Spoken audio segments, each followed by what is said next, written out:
Bismillahirrahmanirrahim. Assalamualaikum warahmatullahi wabarakatuh. Bersyukur kepada Allah dengan mengucapkan Alhamdulillahirrabbilalamin.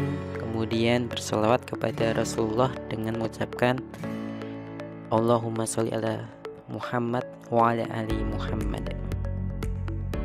Anak-anakku kelas 6A yang insyaallah dirahmati oleh Allah Subhanahu wa Ta'ala, berjumpa lagi bersama Ustadz Rifan yang akan mendampingi kalian selama 1 tahun ke depan dalam mata pelajaran tematik dan matematika.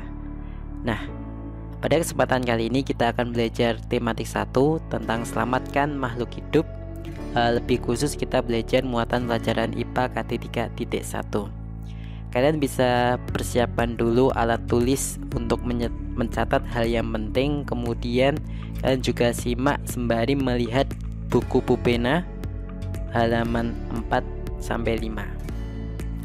Nah, di dalam IPA KT 3.1 ini kita akan belajar salah satu ciri makhluk hidup, yaitu berkembang biak.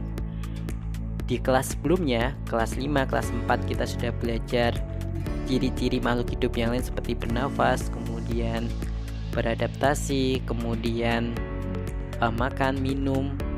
Nah, pada kesempatan kali ini kita akan belajar salah satu ciri makhluk hidup yang lainnya, yaitu berkembang biak. Kenapa makhluk hidup itu harus berkembang biak? Karena untuk melestarikan jenisnya. Jadi ketika makhluk hidup tidak berkembang biak, maka dia akan punah. Secara analogi seperti ini. Coba kalian bayangkan kalian memiliki seekor kucing, kemudian kucing itu tidak beranak, dan semua kucing yang ada di dunia itu juga tidak beranak. Maka ketika kucing itu mati satu persatu, maka tidak akan ada kucing lagi, atau dengan kata lain kucing itu punah. Nah, itu adalah tujuan utama makhluk hidup berkembang biak, agar jenisnya itu tidak punah. Kita sudah ketahui banyak beberapa hewan yang sudah punah, seperti ada yang hampir punah itu adalah badak bercula 1, kemudian orang hutan, dan yang lainnya. Hewan-hewan itu adalah hewan-hewan yang dilindungi agar terjaga dari ancaman, entah ancaman manusia ataupun ancaman gangguan dari yang lainnya, agar nanti jenisnya itu tidak punah. Nah, masuk kembali ke materi yang akan kita bahas. Di sini kita akan fokus ke perkembangbiakan tumbuhan. Perkembangbiakan tumbuhan itu ada 2, generatif sama vegetatif. Hewan juga sama, ada 2 juga, generatif sama vegetatif. Generatif itu adalah perkembangbiakan secara kawin, artinya putus sel kelamin jantan dan betina. Kemudian vegetatif itu secara tidak kawin, jadi tidak membutuhkan sel kelamin jantan dan sel kelamin betina. Nah, pada kesempatan kali ini kita hanya belajar yang generatif. Untuk vegetatif di lain kesempatan. Apa itu perkembangbiakan tumbuhan secara generatif? Perkembangbiakan tumbuhan secara generatif adalah perkembangbiakan tumbuhan yang terjadi secara kawin, yang melibatkan sel kelamin jantan dan sel kelamin betina. Kalau di pengertian yang ada di buku pupena di halaman 4, di sana dijelaskan bahwasanya perkembangbiakan secara generatif itu adalah perkembangbiakan yang terjadi melalui peleburan sel kelamin jantan dan sel kelamin betina. Secara umum maksudnya sama, cuma saya hanya memberikan kata-kata yang lebih mudah dipahami. Nah, sebelum kita lanjutkan, kita lihat dulu bagian-bagian dari tumbuhan, terutama bagian bunga. Jadi bunga itu adalah alat perkembangbiakan pada tumbuhan. Nah, di dalam bunga itu coba kita lihat, analisa satu persatu bagian-bagiannya. Yang di bawah ini namanya tangkai bunga. Kemudian yang di sini ada daun pelindung. Kemudian ada dasar bunga. Kemudian bakal biji, berarti bakal biji itu adalah calon biji. Kemudian bakal buah, berarti calon buah. Kemudian yang biasanya warna-warni yang ada di luar itu namanya mahkota. Kemudian ada putik. Nah, putik ini adalah sel kelamin betina. Sedangkan yang satunya benang sari yang ada 6 di sini itu adalah sel kelamin jantan.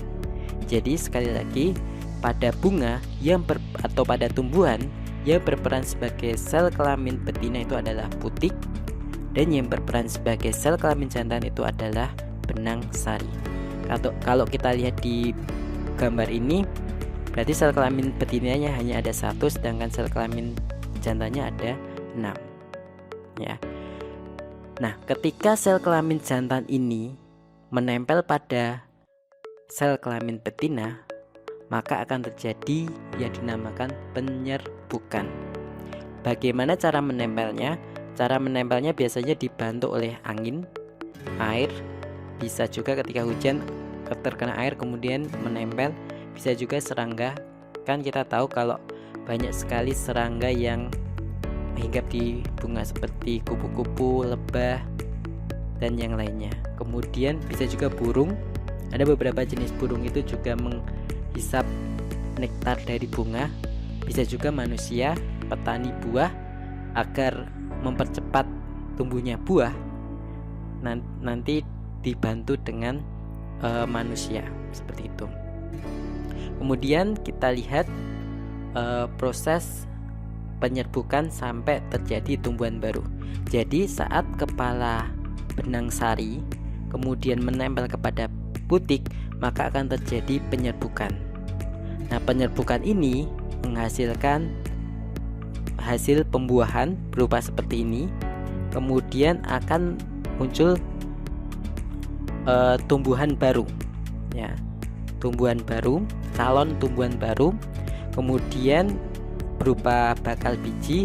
Kemudian bakal biji itu akan perlahan lama-kelamaan akan menjadi biji dalam buah, kemudian ada sedikit daging, kemudian daging buahnya.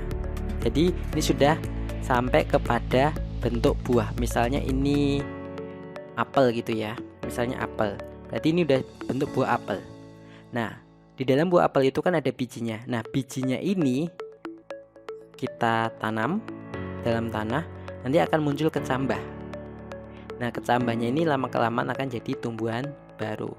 Begitu, kemudian tumbuhan baru itu akan menghasilkan bunga lagi, bunganya menjadi buah, kemudian terjadi proses penyerbukan, kemudian jadi tumbuhan baru lagi. Itu adalah cara perkembangbiakan tumbuhan secara generatif atau secara kawin, dan itu membutuhkan waktu yang cukup agak lama. Nah, beberapa petani buah misalnya itu ketika ingin menghasilkan atau mendapatkan tumbuhan baru yang agak lebih cepat, maka dia akan melakukan perkembangbiakan secara vegetatif. Bagaimana caranya? Itu yang akan kita bahas di lain kesempatan. Jadi di dalam perkembangbiakan secara vegetatif itu lebih mempercepat atau mempersingkat waktunya. Nah, di dalam kita lanjutkan, di dalam proses penyerbukan itu ada terjadi beberapa macam. Yang pertama adalah penyerbukan tetangga. Kalian juga bisa melihat di halaman 5, di situ sudah ada gambar. Nah, gambarnya bisa disamakan antara gambar di slide saya sama di halaman 5 itu secara garis besar memang gambarnya berbeda tapi mirip ya. Yang pertama adalah penyerbukan tetangga atau nama lainnya geitonogami. Jadi ada satu tanaman terdapat dua bunga. Nah, jadi bunga yang pertama ini penyerbukan dari sel kelamin jantan itu tidak ke bunganya sendiri, tapi ke bunganya temannya, tapi masih dalam satu tanaman. Kemudian yang kedua adalah penyerbukan sendiri, autogami, yaitu ketika sel kelamin jantan benang sari itu menempel pada putik yang dalam satu bunga. Kemudian yang kedua adalah penyerbukan silang.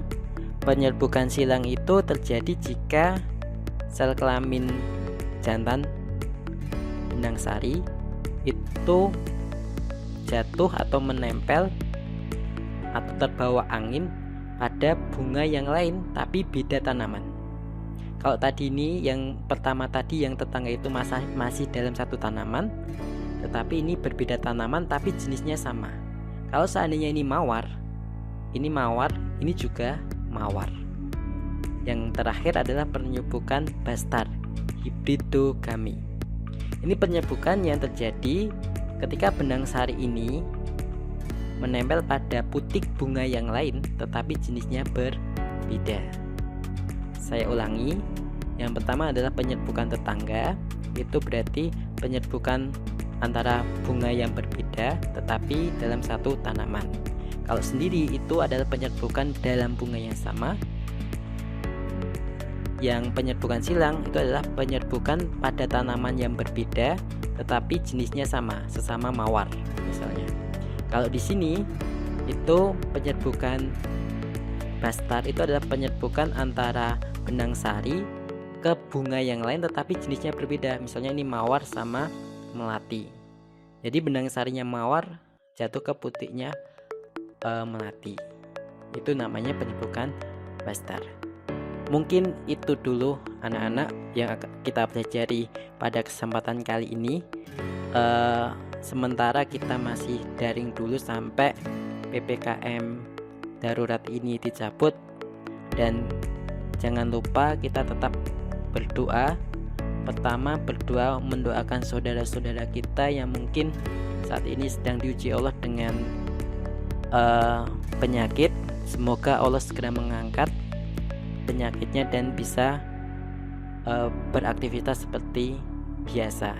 Kemudian kita juga berdoa, jangan lupa berdoa untuk Allah mengangkat pandemi ini sehingga kita bisa beraktivitas normal seperti ketika tidak ada pandemi. Sampai ketemu di pembelajaran selanjutnya. Tetap semangat, tetap jaga protokol kesehatan. Jangan banyak main, banyak belajar karena kalian sudah kelas 6. Saatnya sudah berubah ke arah yang lebih baik. Demikian, assalamualaikum warahmatullahi wabarakatuh.